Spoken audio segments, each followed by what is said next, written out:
Hello, boys and girls. This is Aunt Fernita. Today's story is called Handwriting on the Wall. Today's memory verse is from Jeremiah, chapter 1, verse 7.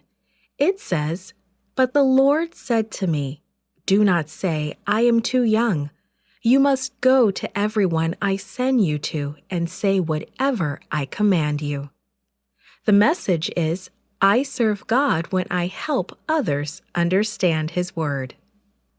Have you ever seen words scribbled on a wall? It does not look very nice.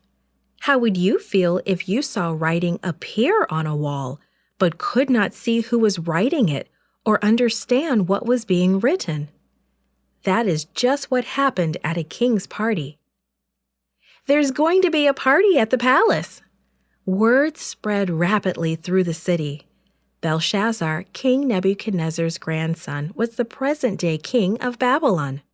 He had chosen a day to honor the idols of Babylon with a huge festival.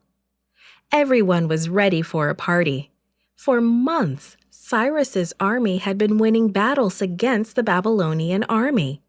People were worried because the Persian general was camped very near the city of Babylon. Everyone wanted to enjoy themselves and forget about the fighting. Belshazzar's party began in the morning and lasted all day. He probably had dancers and storytellers to entertain his guests.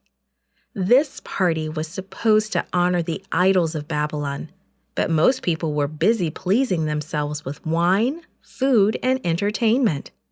Belshazzar did not want to follow God. He wanted to do what he wanted. He did not honor God. He was not humble. This must have made God sad. God would have been happy if Belshazzar had changed, but Belshazzar wanted his own way. As Belshazzar grew more and more drunk, his wickedness became greater. He called for the sacred vessels that Nebuchadnezzar had taken from the temple in Jerusalem. He and his guests filled them with wine and made offerings to their gods. Can you imagine that? Those vessels were once used for worship in God's temple. They were dedicated to God. Now they were filled with wine and used to worship idols. Suddenly, there was a stir. Along one wall of the palace, a mysterious hand began to write.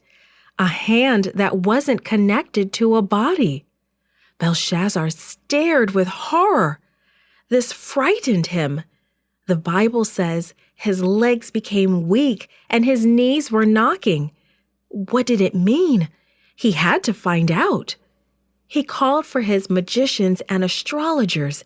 He called for the priest who served the idols Belshazzar had honored. If anyone can tell me what these words mean, I will give him a gold chain, and I will make him the third highest ruler in Babylon, he said. But none of the wise men could interpret the words. Belshazzar trembled. He became even more afraid. Finally, his mother remembered Daniel. "Send for Daniel," she said. "He interpreted your grandfather Nebuchadnezzar's dream. Maybe he can help now." So Daniel was brought before the king and shown the mysterious writing. Daniel's words were respectful as he told the king the bad news. "You have been too proud," he told Belshazzar. "You insulted God, so he sent this message to you." Daniel then read the message, "Mene, mene, tekel, upharsin." Daniel interpreted the message. Mene means that God will soon end your reign. Tekel means that God has judged you and found you guilty of horrible sins. Upharsin means that the Persians will conquer Babylon. Even as Belshazzar put a gold chain around Daniel's neck and promoted him to third highest in Babylon, God's words came true. The Persian army, commanded by Cyrus, sneaked into the city and conquered it. Belshazzar died that night. Sometimes serving God doesn't make people happy with us. God will make us strong enough to take His message to anyone who needs to hear it. Will you be God's messenger and tell others about Him? This podcast is read by Franita Buddy for Gracelink.net. Created and produced by Falvo Fowler. Post-produced by Faith Toe at Studio El Piso. The theme music is by Clayton Kinney. Animation and artwork by Giogo Godoy. The audio engineer was Karel Holness. For more information, please visit Gracelink.net.